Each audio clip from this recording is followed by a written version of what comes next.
귀한 찬양 감사합니다. 금요일 날은 제가 오늘 하려고 했던 곡을 또 이번 주에 또 지난주에도 그랬죠. 또 부르고요.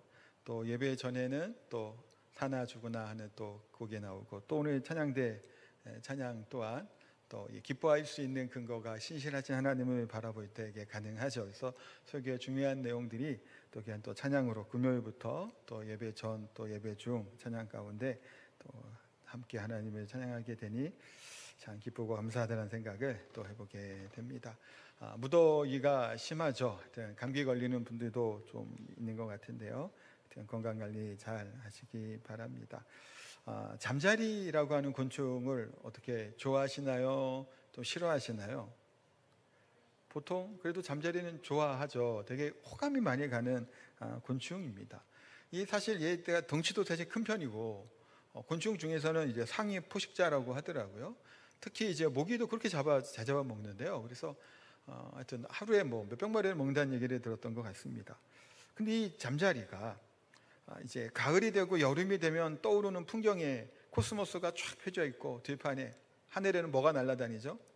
잠자리가 날아다니죠. 참 정겨운 곤충이기도 한 것이 바로 이 잠자리인데, 이제 어떤 이제 무슨 곤충 전문가라고 하는 무슨 작가인데 전문가인가 봐요. 좀 독특한 캐릭터인 사람이 잠자리가 우리나라에서 자라고 부화하지 않는다, 뭐 이렇게 얘기를 하더라고요. 근데 좀 신빙성이 있나 생각을 하는데, 뭐 유명한 그 과학자들도 그러냐고 끄떡끄떡하고 막 그 말을 경청하길래 이게 좀 신뢰감이 좀 올라갔었어요. 그러다가 설교 준비하다가 또 혹시 몰라서 검색을 하고 찾아봤더니 뭐 그렇지도 않다는 얘기도 있어요. 그래서 뭐가 맞는지 모르겠습니다만 분명한 공통점으로 나오는 건 이거더라고요.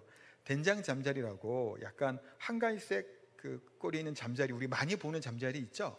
그래서 약간 그 한갈색도 있고요. 어떤 경우는 약간 불그스름한 애들도 있고, 고추 잠자리라고도 얘기하지만 좀 큰 애들은 그게 종류가 다르죠. 고추 잠자리는 얇고 좀 작은 애들이고, 이런 된장 잠자리 종류가 참 많은데요, 우리나라에. 걔네들은 다 동남아에서 넘어오는 거래요. 어떻게 동남아에서 넘어오나 생각이 들죠. 근데 넘어온대요. 우리나라에서 보호가 안 된다 그러네요. 시험을 해도 이게 알이 까고 하는 기온이 안 맞는다라는 거예요. 그래서 바람을 타고 태풍을 타고 동남아 열대 그 지방에서 서식하는 얘네들이 유전적으로 그렇다 그러더라고요. 우리나라로 넘어와서 이렇게 보내고 여기서 죽고 또 새로운 애들이 이렇게 넘어오고 뭐 그런다고 하더라고요. 이게 참 작은 이 곤충이 바람을 타고 우리나라까지 넘어온다고 하니 참 신기한 일이기도 합니다. 그런데 곤충만 이렇게 잠자리만 넘어오는 게 아니죠. 이 세상의 문화와 가치관 등도 먼 나라에서부터 우리나라로 이렇게 넘어오기도 합니다. 우리나라 것도 때로는 전파가 되죠. 뭐 K-팝 같은 경우는 유명하죠. 특히 뭐 아이돌 쪽이 유명하죠. 우리나라 음악 전체라기보다는 아이돌 요것이 참 유명하잖아요. 그런 게 때로는 전파되기도 합니다. 그런데 이 세상의 가치관과 문화가 마냥 좋지만은 않죠.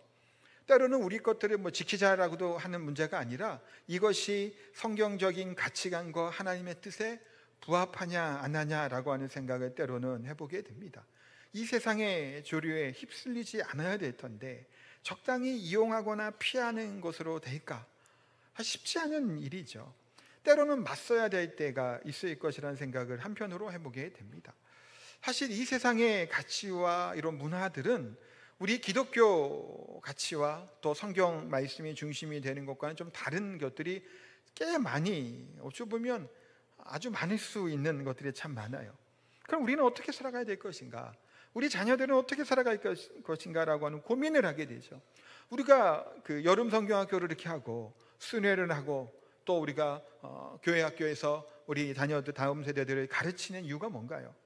결국은 하나님의 자녀로 그 가치관과 성경에 맞게 살아가게 하기 위해서 우리가 그것을 가르치는 거죠. 물론 다음 세대에 가르치는 것은 교회가 할 만한 일이 아니죠. 가정에서 또한 다 자신의 자녀들을 위해 기도하고 양육하게 됩니다. 그런 이 세대를 살아갈 때 때로는 우리는 물러서지 않고 이 세상을 거꾸로 역류하듯이 때로는 올라가야 될 때가 있죠. 넘어질 것 같고 쓰러질 것 같지만 하나님께서 반드시 힘을 주시고 능력을 주셔서 넉넉하게 승리하게 될 줄 믿습니다. 이것이 우리 그리스도인 성도들의 능력이 되죠. 근데 오늘 우리가 읽은 빌립보서의 주제 중에 큰 주제가 뭐라 그랬죠? 기쁨의 서신이다 라고 하는 말씀을 드렸죠. 오늘 본문에도 기뻐하고 기뻐하라 라고 말씀합니다. 이 세상에 살다 보면 기뻐하지 못할 일들이 참 많다라는 거예요. 그럼에도 불구하고 기뻐하라고 말씀해요.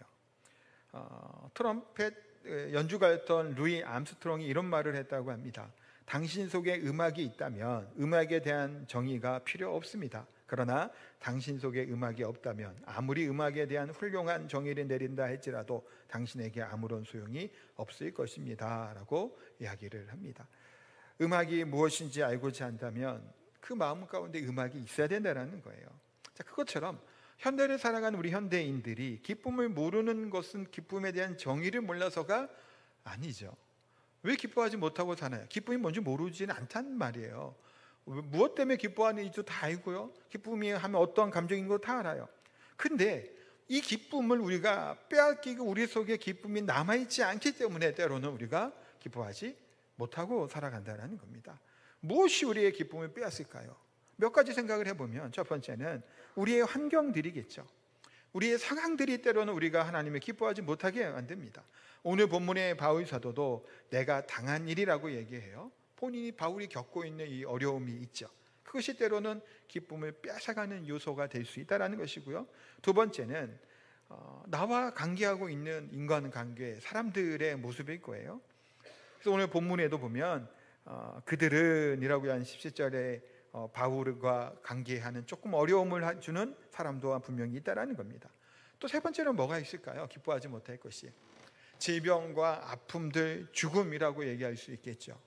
죽음은 그 누구도 피해갈 수 없는 일이면서도 또 쉽지 않은 두려움을 만드는 것이 바로 죽음이다라는 겁니다. 이것이 장애물이고 어려움인 것은 분명하죠. 그러나 그것이 도리어 뭐로 여기는 거예요? 장애물이 아니라 디딤돌 삼아 어렵고 힘든 이 상황 가운데 오히려 더 기뻐하고 감사함으로 살아감을 고백하고 있는 겁니다. 그럼 이렇게 기쁨을 빼앗는 요소들을 한번 좀 생각해 볼게요. 상황들이라고 말씀했죠. 근데 이게 기쁨감을 빼앗기지 않았던 이유는 이 상황들이 있지만 뭐를 기대하고 뭐를 소망하기 때문일까요? 하나님의 손길을 보았고 신뢰하기 때문이에요. 날 향한 하나님의 뜻, 선하신 계획, 그것을 알기에 오히려 기뻐하고 기뻐하는 거죠. 12절에 한번 볼게요. 형제들아, 내가 당한 일이 도리어 복음 전파에 진전이 된 줄을 너희가 알기를 원하노라. 내가 당한 일, 지금 겪고 있는 바울의 어려움을 얘기하는 겁니다. 이게 뭐죠? 지금 바울이 지금 어디에 있다고 말씀드렸나요? 로마에 지금 갇혀 있잖아요. 그것이 작게는 갇혀 있는 이 상황이 내가 당한 일이에요. 그런데 조금 더 정확하게 좀 넓은 의미로 보면 뭘까요? 지금 갇혀 있고 억류되어 있는 이때만이 아니라 그 가정이 결국은 뭔가요? 다 환난이고 어려움이었죠. 바울이 당한 일이에요. 바울이 지금 이 로마에 갇혀 있는 기간이 얼마나 될까요? 몇 년이나 될까요? 성경을 조금 읽어보신 분들은 2년이라고 얘기할 수 있어요. 2년 정도로 성경은 또 얘기하지만 제가 얘기하고자 하는 좀 기한은 로마에서만이 아니라 가이사랴 감옥에서부터 시작을 하면 4년에서 5년 정도가 됩니다. 굉장히 긴 시간이에요. 그러니까 복음을 로마에 가서 전하고 또한 스페인까지 가서 땅끝까지 복음을 전하고자 했던 사명을 갖고 바울이 예루살렘으로 갔잖아요. 근데 그때 잡혀서부터 시작해서 지금 여기에 이르기까지 시간이 결코 짧지 않아요. 굉장히 긴 시간을 보내게 됩니다. 가이사랴에 여기저기 끌려다니면서 뭐 했나요? 자신을 별로 내야 했어요. 총독에게도 여러 번 가고요. 또 아그리빠 왕과도 왕을 만나기도 하고요. 그냥 어떤 면에서는 동물원 원숭이처럼 궁금해서 찾아온 사람들도 있어요. 그런 사람들 앞에서 때로는 변론하고 어려움을 당하며 또한 로마로 압송하잖아요. 그때 뭐를 만나죠? 큰 풍랑을 만나 죽을 고비를 넘기기도 합니다. 그 로마에 도착해서는 지금 재판이 차일피일 미뤄지고 있어요. 지금 재판이 길어진 거예요. 되게 빨리 재판도 안 되고 이렇게 기약도 없는 시간을 보내고 있는 것이 바울이 당한 일이에요. 그 긴 시간, 4년, 한 5년 되는 시간 동안 이 위기를, 이 어려움을 겪으면 보통은 어떤 마음이 들까요? 자포자기하는 마음이 안 생길까요? 낙심하지 않을까요? 아니면 불만과 불평이 때로는 쏟아놓기 쉽겠죠. 바울이 지금 뭐 하며 살다가 이 일을 겪는 거예요? 나쁜 짓을 한 것도 아니잖아요. 하소연을 하고 싶은 마음이 들지도 모르겠어요. 내가 이렇게 달려오고 하나님의 복음을 위해 섬기고 애썼는데 지금 뭐 하는 건가 지금 기약도 없는 이 시간들, 이 아까운 시간들. 왜냐하면 바울은 지금 노년으로 접어들고 있어요. 점점 몸이 노쇠해지고 있다고요. 그러면 떠날 날도 얼마 남지 않았을 것 같은데 지금 이런 시간을 보내고 있는 것이 얼마나 답답하기도 하고 마음이 어려웠겠냐라는 거예요. 어떠면 포기하고 싶은 마음이 들지도 몰라요. 어떤 사람들은 보통. 그런데 바울은 어떻게 얘기하죠? 이 나를 감옥이 나를 구려하고 억류하고 있는 것이 하나님을 향한 나의 비전을 빼앗지 못한다고 고백을 하죠. 풍랑이 일어도 그 풍랑인 나의 믿음을 흔들지 못함을 고백을 하고 있습니다. 환경이, 이 어려운 상황들이 하나님을 향한 이 목표와 비전, 그 사명을 꺾어놓지 못함을 고백하는 것이 바울의 고백이기도 한 거예요. 어려운 상황이죠. 제가 어제 서울이라고 해서 서울 갔다 인천에 다녀왔어요. 아까 한 것처럼 이제 장례 때문에 잠깐 다녀왔는데 시간 타임이 이제 오늘이 주일이다 보니까 최대한 딱 맞춰서 이제 거의 움직이려고 이렇게 예약을 하고 이렇게 갔습니다. 가는 건 잘 갔어요. 그런데 시간 급하게 이제 김포공항으로 돌아왔죠. 6시 제가 5분인가 그 비행기를 예약을 했어요. 불이 나게 왔습니다. 왔는데 지연이 된 거예요. 30분 정도가. 그래서 35분에 출발한다 그러더라고요. 근데 좀 기다리고 있었죠. 기다리고 있었는데 비행기가 왔는데 사람들이 막 내렸는데 수속을 안 하는 거예요. 시간이 되게 좀 오래 걸리는 거예요. 그래서 그래도 기다리고 있었더니 이제 들어오라 그래서 다 들어갔습니다. 들어가서 앉아 있는데 이제 출발을 했어요. 이렇게 이미 좀 많이 늦었죠. 6시 5분 출발이었는데 6시 한 40분, 50분 가까이 돼서 했는데 또 이렇게 움직이다가 할주로까지 쭉 비행기가 갔어요. 갑자기 멈추더니 방송이 나오는 거예요. 이 점검상 이게 지금 비행기 결함이나 문제가 생겨갖고 요거 조금 고치고 가야 되겠다고 그래서 다시 돌아간대요. 그래서 뜨지 못한 안산 상태에서 돌아갑니다. 돌아가서 이렇게 다시 이렇게 들어간 거예요. 그런데 원래 비행기는 에어컨이 없잖아요. 아시죠? 에어컨 없는 거 비행기는. 그래서 올라가야 시원해요. 히터만 있습니다. 비행기는. 참고로 지지가 내리면 비행기는 에어컨이 없어요. 그래서 밑에서는 더워요. 근데 상공에 올라가면 거기가 영하잖아요. 그 찬바람을 이렇게 히터로 해갖고 적절하게 해주는 게 비행기이기 때문에 밑에 앉아 있으면 너무 더워요. 사실은 그 좁은 공간에. 그런데 시간이 가도 금방 이게 안 되는 거예요. 나중에 봐도 레이더에 문제가 있었다 그러더라고요. 그런데 사람들이 중간에 내리겠다고 하는 사람들이 막 생기는 거예요. 이게 비행기 결함 무섭잖아요. 얼마 전에 큰 사건도 있었고. 썼다가 좀 이렇게 참으라고 하는데 승무원들이 물도 주고 막 하는데 몇 명이 그냥 내린 거예요.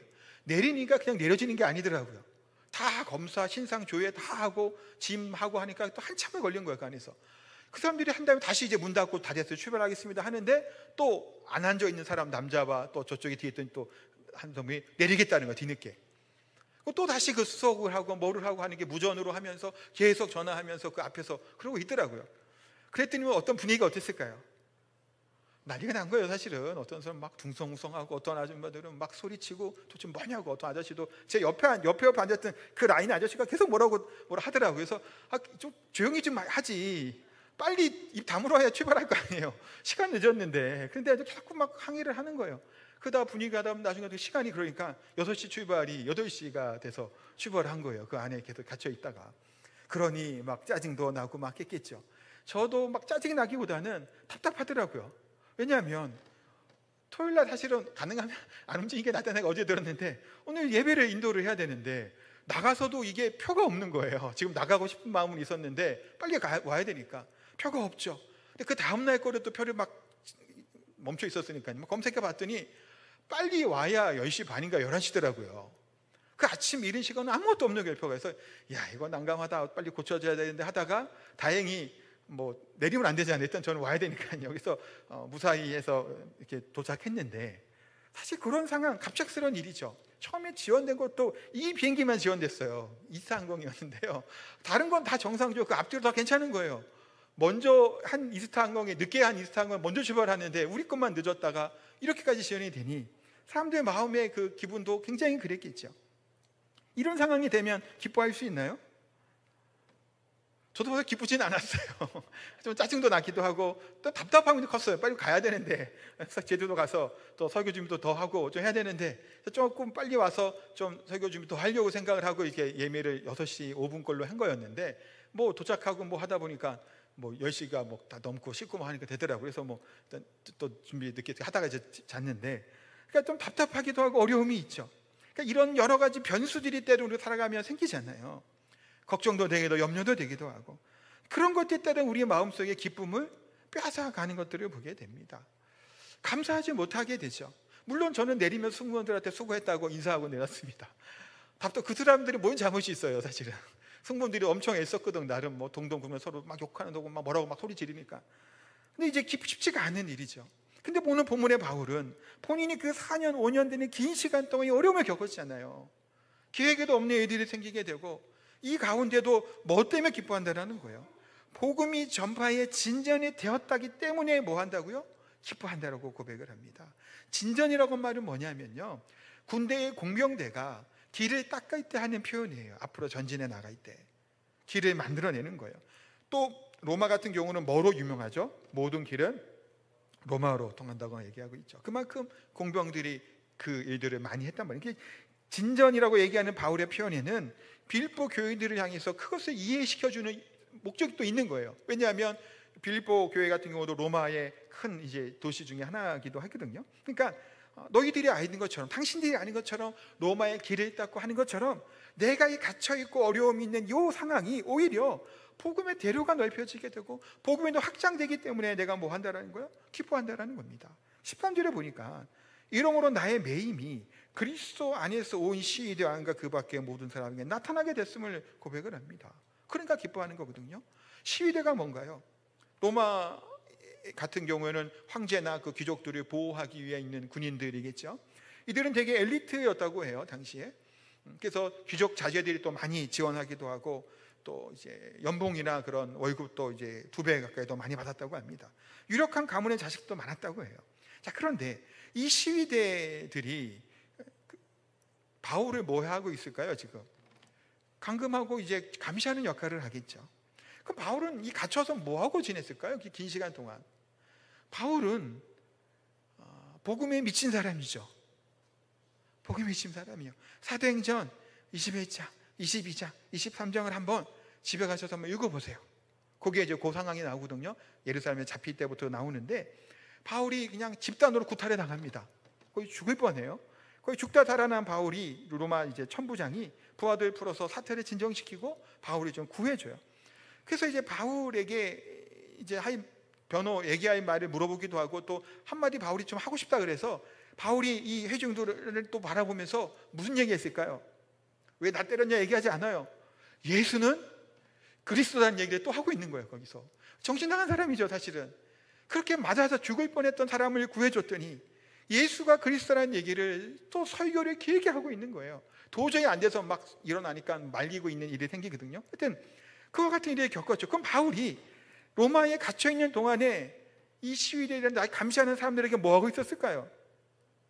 복음 전했겠죠. 바울은 복음의 사람이고 복음에 미친 사람이잖아요. 그 중심부에 들어가 그는 복음을 전하고 말씀을 전했던 거예요. 그리고 바울은 신분이 무슨 시민이었죠?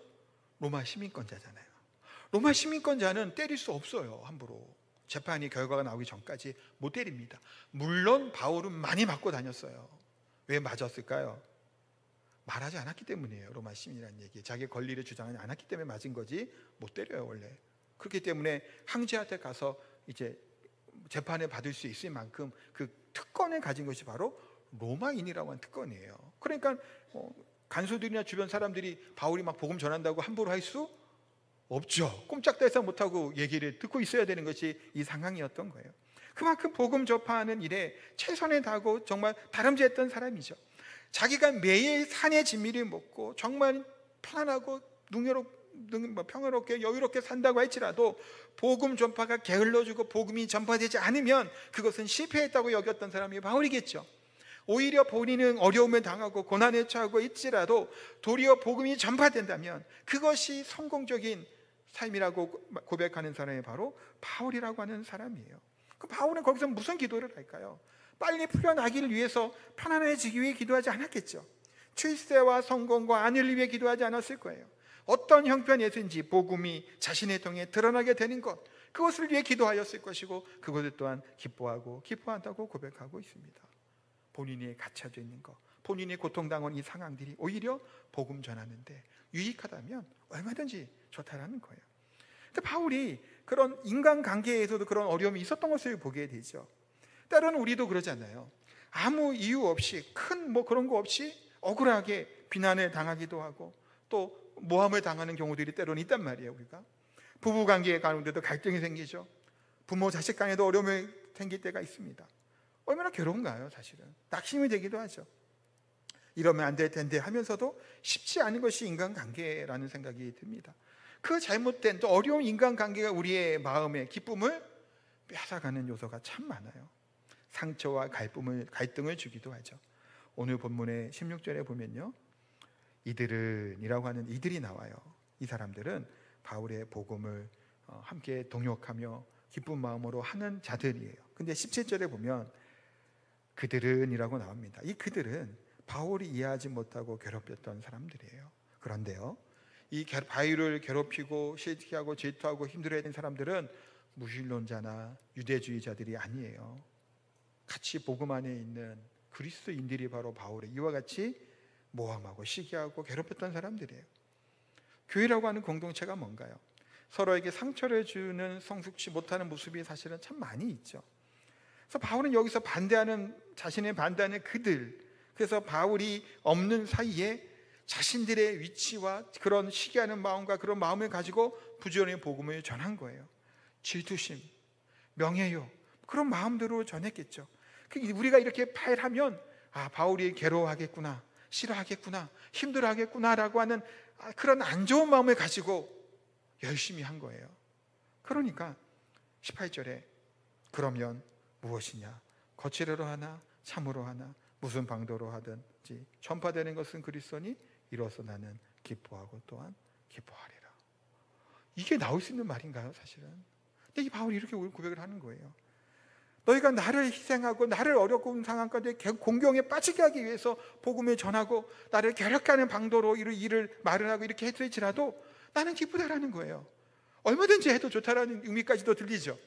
복음만 온전히 전해진다면 괜찮다라는 거예요. 바울은 나를 통해서만 하나님의 복음의 하나님의 일들이 이루어진다고 생각했던 사람이 아니죠. 그러면 내가 아니더라도 다른 사람을 통해서라도 하나님의 복음이 온전히 전파된다면 기뻐하고 기뻐한다라는 거예요. 내 관점에서 사는 것이 아니에요.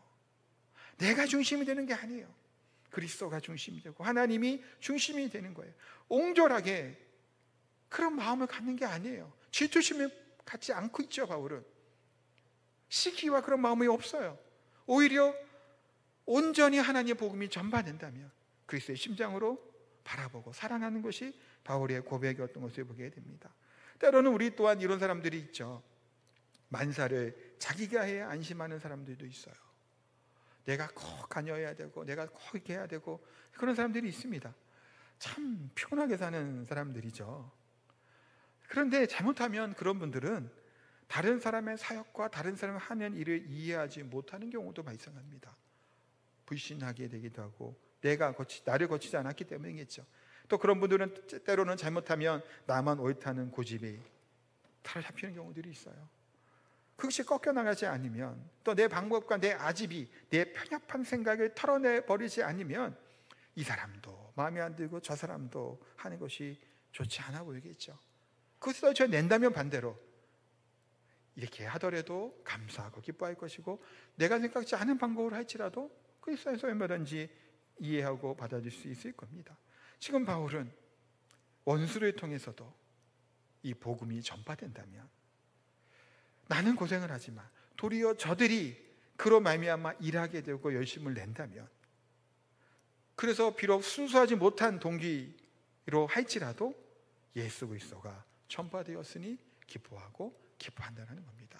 자, 그런데요, 여기서 전제가 있어요. 잘못된 복음이 전파되는 것은 아니에요. 갈라디아서 보면 그 다른 복음에 대한 굉장히 강력하게 말씀하고 있죠. 다른 복음을 얘기하는 온전한 복음이 전파되었기 때문에 기뻐한다는 겁니다. 그럴 수 있는 이유가 뭔가요? 사명의 사람이기 때문이죠. 죽음이라고 하는 것, 죽음은 다 두려워하죠. 죽음 앞에 자유로울 사람이 여기 있을까요? 3대 거짓말 중에 하나가 이거잖아요. 빨리 죽어야지 하는 거 다 거짓말이라고. 실제로 그럴 것 같아요. 죽음이라고 하는 공포가 있단 말이에요. 우리 인간은 제 결과가 죽음이잖아요. 그 근본적인 죽음에 대한 공포를 우리는 갖고 살아가요. 아무리 신앙이 있다고 해도요. 때로는 그런 죽음이, 내 생명이 무엇보다도 귀하잖아요. 내 생명이. 그리고 호흡을 하고 숨을 쉬는 거, 살아있기 때문이죠. 그만큼 중요한 것이 우리 생명이에요. 그런데 오늘 본문 20절에 보니까요, 나의 간절한 기대와 소망에 따라 아무리 해든지 부끄러워 아니하고 지금도 전과 같이 온전히 담대하게 살든지 죽든지 내 몸에서 그리스도가 존귀하게 되게 하려 하나니라고 고백을 합니다. 살든지 죽든지 그게 중요하지 않다라는 거예요. 뭐가 중요하다고 고백하는 거예요? 그리스도가 존귀하게 되는 것이 더 중요하다라는 거예요. 내가 살아있는 것과 죽어있는 것, 그렇게 중요하지 않다라는 거예요. 유일한 관심사는 그리스도의 존귀함과 그 복음이 증거되고 전파하는 것이죠. 그것을 고백하고 21절부터 26절에 그 얘기를 하고 있습니다. 한번 눈으로 보세요. 앞에 PPT도 있습니다. 제가 읽으면서 좀 설명을 드릴게요. 이는 내게 사는 것이 그리스도니 죽는 것도 뭐라고요? 유익함이라.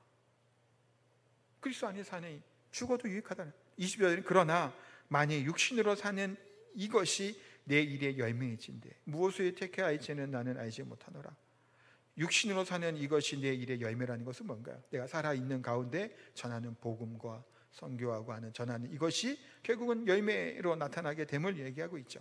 근데 23절처럼 내가 그 두 사이에 끼었는데 차라리 세상을 떠나서 그리스도 함께 있는 것이 훨씬 더 좋은 일이라 그렇게 하고 싶다 얘기해요. 나는 그냥 세상을 떠나고 싶다는 게 더 큰 소원이라는 거예요. 그리스도 함께 있는 것이 더 좋은 일이라는 겁니다. 사랑하는 성도 여러분, 하늘나라에 빨리 가고 싶으신가요? 믿음이 없죠. 우리가 이렇게 아멘 하는 사람이 없죠. 이게 쉬운 일이 아니에요. 사실은 그렇게 고백을 때로는 하죠. 그렇지만 실제로 이 땅에 좀 더 살다가 가고 싶잖아요. 좀 더 잘 살다가 가고 싶은 마음이 들겠죠. 죽음에 대한 두려움, 아니 삶과 죽음에 대한 초원하는 것들, 사명에 대한 이 믿음이 있기 때문에 가능한 일이겠죠. 그런데 바울 사도는 지금 오늘 본문에 그리스도와 함께하는 것이 더 좋은 일이라는 거예요. 그런데 그 다음에 얘기처럼 내가 육신으로 있는 것이 너를 위해 더 유익하다라는 거예요. 이 땅에 아직 살아있는 것이 더 유익하다. 그렇죠. 바울이 해야 될 삶이 아직 남은 거예요. 빌립보 성도들을 더 위로하고 가르쳐야 되고요. 또 로마로 갔으니까 다른 유럽 지역, 스페인까지 가면서 복음을 전할 사명이 있잖아요. 자신이 세웠던 교회를 또 돌아봐야 되고 그들을 양육해야 되는 것이 바울에게 있는 거예요. 그러니까 내가 살아있는 것이 지금으로 볼 때 더 그것이 유익하다. 그래서 믿음의 진보와 그와 같은 것을 55절을 보면 내가 살아날 것을 확신하고 바울은 또 있었던 것 같아요. 이 시점에서 풀려나게 될 것을 소망합니다. 그래서 너희 안에서 나로 말미암아 풍성하게 되기를 소망하고 있어요. 죽는 것이 더 유익하지만 살아서 내가 해야 될 이 사명과 뜻이 있으니 내가 뭐 한다라는 거예요. 살아서 또한 이 일을 감당하고 또 여러분들과 함께 이 일을 하고 싶습니다라고는 고백을 하고 있어요. 삶과 죽음의 그 모든 것들 또한 뭔가요? 바울의 기쁨을 빼앗아가지 못하죠. 이 괴로움과 고통, 시기하는 자들, 아니면 죽음이라고 하는 이것을 앞두고도 그것이 두렵지 않고 오히려 복음의 진보와 하나님의 영광을 위해 살아갔던 이 모습을 보게 됩니다. 사랑하는 성도 여러분, 서울에 가면 합정동에 양화진이 있습니다. 혹시 안 가신 분들 있으면 꼭 가면 좋을 것 같고 한번 기회 되면 같이 가도 좋을 것 같다는 생각도 드는데요. 거기 선교사님들 이제 묘가 있죠. 100여 년 전에 이 땅에 와서 순교한 분들이 계십니다. 때로는 풍토병에 걸려서 죽거나 적응하지 못한 어린 아이들의 무덤도 꽤 많아요. 그냥 이렇게 많이 있습니다. 또한 이 땅에 와서 제대로 사역에 꽃도 피워보지 못하고 일찍 세상을 떠난 분들도 있고요. 대를 이어서 우리 땅에서 이제 복음 전한 분들도 있어요. 근데 보세요. 그 조선 그 말에 우리 조선 생각해 보시면 사진이나 자료들 보시면 거리마다 똥덩어리가 심하고 그렇게 더럽고 가난하고 못 살고 얼마나 힘든 시기의 나라였나요? 알지도 못했던 조선이라는 땅, 중국을 왔다가 조선에 온 선교사들도 있고요. 일본에 왔다가 조선에 온 사람들도 있어요. 아무도 몰랐더니 자그마한 나라였거든요. 그 풍토병과 전염병들이 창궐했죠. 지금 우리가 그런 게 없잖아요. 이렇게 잘 살게 됐어요. 근데 당시에 이루 말할 수 없이 못 살았던 때 아닌가요? 근데 뭔 그게 있다고 젊은 나이에 20대가 또 수두룩해요. 선교사님들. 그 젊은의 청춘과 그 젊음을 다 바쳐서 이 땅에 복음의 씨앗을 심고 피를 흘려 순교의 피를 흘린 그 많은 분들이 있죠. 왜 그것이 가능할 수 있었을까요? 주 예수보다도 귀한 것이 없으며 고백하는 고백이었기 때문이죠. 정신 나간 사람들이죠. 때로는 미친 사람 같잖아요. 어찌 그 어렵고 열악한 환경 가운데 그 아이들이 죽었는데도 계속 사역을 해요. 그 땅에서 우리 땅에 살았단 말이에요. 자식을 이 땅에 묻고 본인들도 이 땅에 묻히는 선교사들이 많이 있었죠. 그 무엇보다 귀한 것이 복음을 전하는 일이기 때문이었죠. 하나님이 가장 원하시는 일이 이것이라는 사실을 알았기 때문입니다. 말씀을 맺겠습니다. 세상 사람들은요, 때문에 기뻐합니다. 뭔가 대학에 갔기 때문에, 사업이 잘 됐기 때문에, 돈이 많이 생겼기 때문에, 취업이 되었기 때문에, 뭔가는 건강이 생겼기 때문에, 병이 나았기 때문에 기뻐하죠. 물론 그 때문에 기뻐하는 거 기뻐해야죠. 예, 기뻐해야 되겠지만, 그러나 성경은 또 하나님은 때문에가 아니라 그럼에도 불구하고 기뻐하라고 말씀해요. 항상 기뻐하라 말씀하죠. 우리가 살다 보면 겪게 되는 환경들, 어려움, 주변에 일들이 있잖아요. 인간관계 문제도 있겠죠. 죽음과 고통, 괴로움, 그 위기가 또한 우리를 힘들게 하죠. 감사할 수가 없는 거예요. 짜증과 분노와 불평과 원망과 낙심이 일어날 만한 상황, 그럼에도 불구하고 하나님은, 성경은 기뻐하라고 말씀합니다.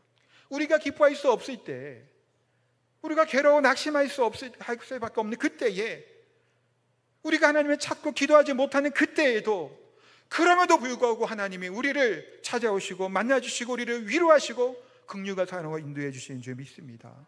그렇기 때문에 우리가 뭐 할 수 있는 거예요? 기뻐할 수 있는 거예요. 내 힘으로, 내 능력으로 바울도 기뻐하고 있는 것이 아니에요.